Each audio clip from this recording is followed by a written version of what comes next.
Esta vez me gustaría hablar de un tema que considero de suma importancia, especialmente considerando, por ejemplo, la fecha que es hoy, ¿no? Una fecha en la que se recuerda mucho temas de violencia, especialmente intergénero. Y pues bueno, me gustaría hablar de cómo es que justamente la alternativa que proponemos los libertarios, de darle menos poder al gobierno y permitir que el mercado haga más de lo que sabe hacer mejor, justamente ha probado ser un antídoto contra la violencia. Hay que recordar primero, pues, la historia de nuestra especie. Nosotros éramos una especie sumamente violenta en nuestros orígenes.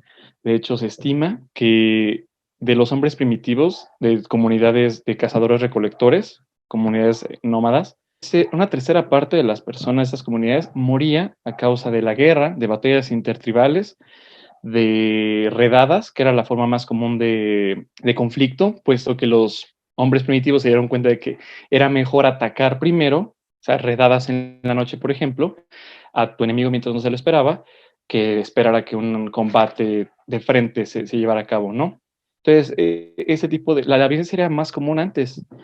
Reitero, una tercera parte de los humanos primitivos murieron a causa de esto, a causa de la violencia, de guerras, batallas, etcétera.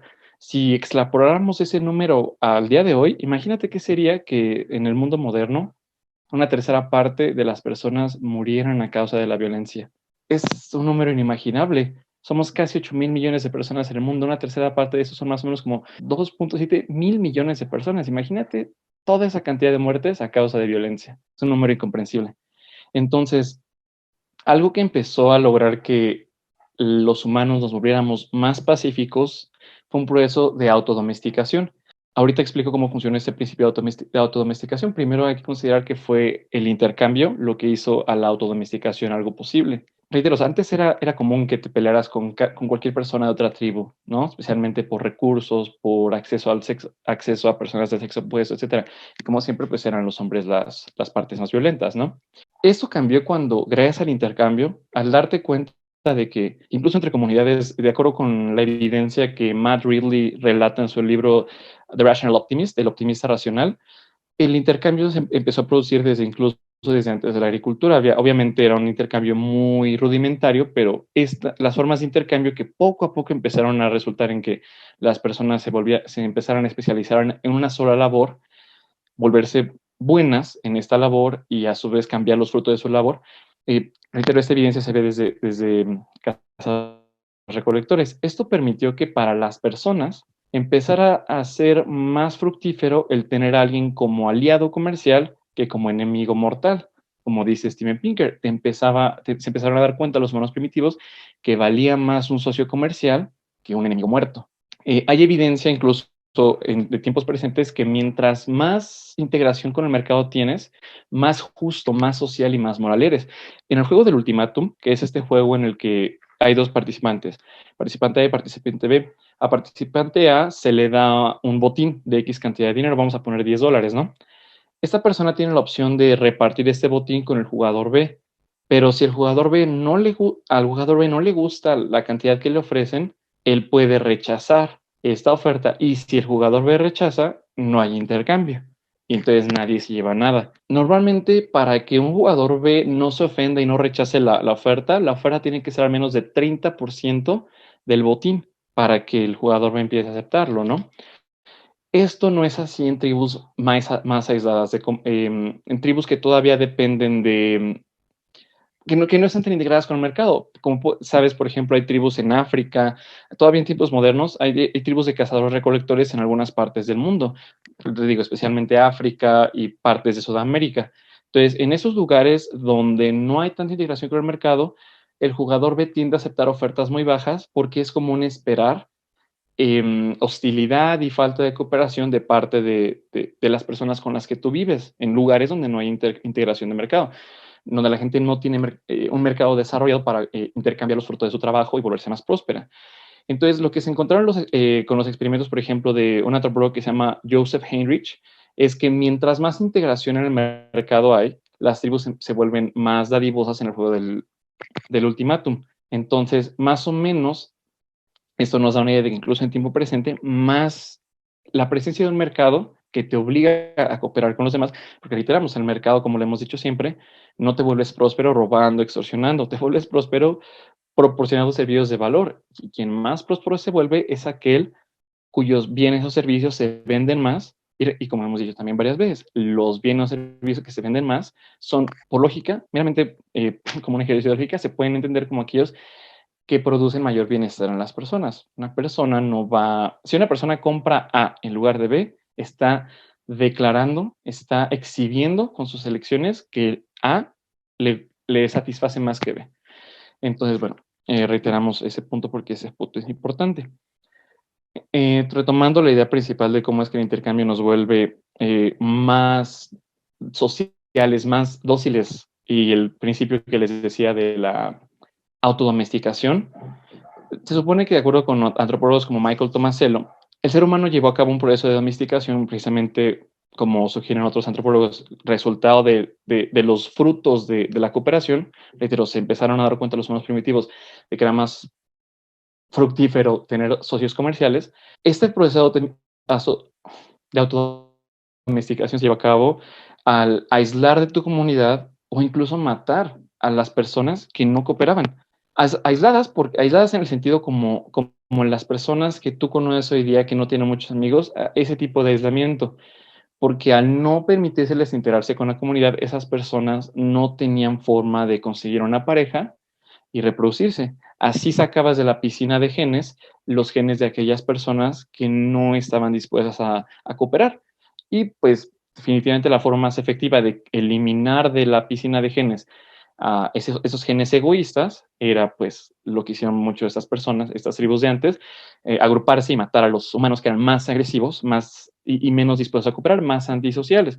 Este proceso, tal como los lobos fueron domesticados en diferentes razas de perros, es lo que nos hizo a nosotros, nos convirtió en humanos salvajes que se mataban a cada rato en personas que pueden convivir, y para quienes una tasa de homicidios de 50 personas por cada 100,000 personas es algo alarmante, ¿no? Entonces es algo para dimensionar. Ahora bien, para que este efecto de autodomesticación que se promueve en el mercado tome lugar, bueno, puedes también entenderlo como en el principio, este principio juega un papel en la modernidad. Puedes considerar, por ejemplo, cómo es que también se empezó a recompensar la reproducción de las personas más sociales, más dispuestas a cooperar, porque también el estatus empezó a cambiar. Típicamente en todas las sociedades, los hombres y mujeres con más estatus son las que tienen acceso a mayores parejas. Entonces son, por lo tanto, las que pueden tener más cantidad de hijos, pueden reproducir, y sus hijos pueden tener más hijos. Entonces, ese tipo de genes contenidos en las personas con más estatus son los que tienden a prevalecer y a verse más en poblaciones conforme pasa el tiempo. Entonces, en las sociedades modernas, el estatus ya no es quién mató a más enemigos, como en tribus de cazadores-recolectores. Ya no eres el hombre mejor visto de una tribu o de una sociedad si fuiste el que más personas mató en la última redada. Eres visto como el hombre más valioso o con más estatus de una sociedad si eres el hombre que se vuelve más rico, y normalmente esta riqueza, en tanto sea producto de acciones en el mercado, requiere que hayas conseguido esta riqueza a través de la cooperación y del servicio a tu prójimo. Algo pues muy importante también. Entonces, bueno, esto nos lleva al punto que siempre tocamos los libertarios, que es que el mercado debe de ser dejado intacto. Los civiles debemos de tomar la decisión de con quién intercambiamos, a quién le compramos y cómo manejamos nuestros tratos en el mercado, sin que intervengan demasiado los burócratas y políticos, puesto que la regulación gubernamental, al atrofiar el funcionamiento del mercado, atrofia también las virtudes que el mercado produce. Entre ellas esta tendencia a domesticarnos, a volvernos más sociales y a cooperar más.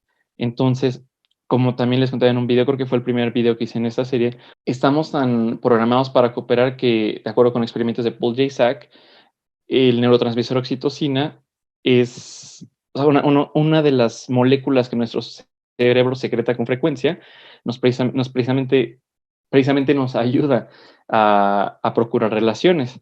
Mientras más oxitocina existe en un ser humano, más social es esta persona, ¿no? Entonces hay incluso incentivos biológicos para procurar la cooperación.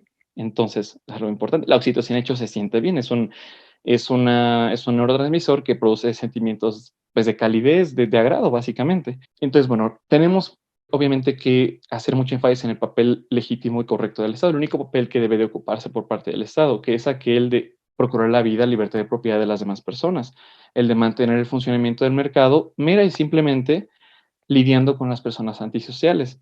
La realidad es que la mayoría de las personas vamos a volvernos más morales, más justas, mientras más integrados estemos en un mercado, porque este nos obliga a hacerlo como requisito de entrada.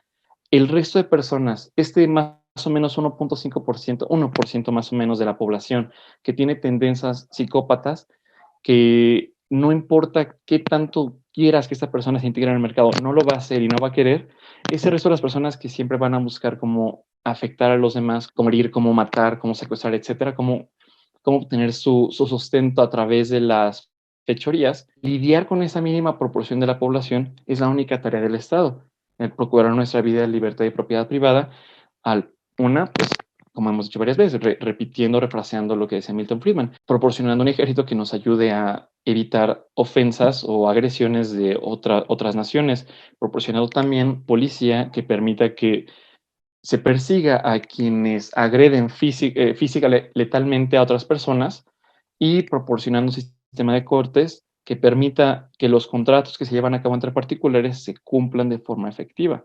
Entonces, solamente si el Estado empieza a enfocar su poder coercivo en esas únicas labores, es que vamos a poder ser una sociedad más pacífica. Del resto se ocupa el mercado, volviéndonos más pacíficos. Y reitero, y esa mínima proporción de personas que son criminales, le podemos delegar el lidiar con esas personas al Estado.